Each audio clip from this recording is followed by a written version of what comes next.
ഇപ്പോൾ ഇന്നലെ ഒരു പെൺകുട്ടി ആ, രാഹുൽ മാങ്കുട്ടത്തിനെതിരെ വലിയ ആരോപണം ഉന്നയിച്ചു തുടങ്ങുമ്പോൾ എന്താ പറഞ്ഞത്? സരിത ടു. ഇത്രയേ ഉള്ളൂ. രാഷ്ട്രീയ പാർട്ടിക്കാർക്ക് ഒരു സ്ത്രീ ഒരു പരാതി പറഞ്ഞാൽ അവർക്ക് അത്രയേ ഉള്ളൂ.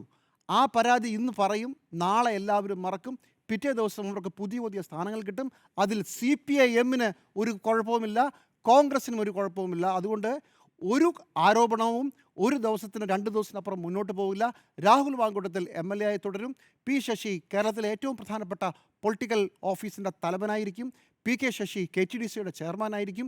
എൽദോസ് കുന്നപ്പള്ളി, അതുപോലെ തന്നെ മുകേഷ്, അതുപോലെ തന്നെ വിൻസെൻ്റ് MLA മാരെ തുടരും.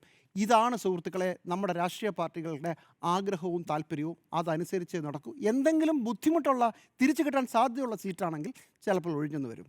തിരിച്ചു വരാമല്ലോ. പക്ഷേ MLA പദവി നടക്കില്ല.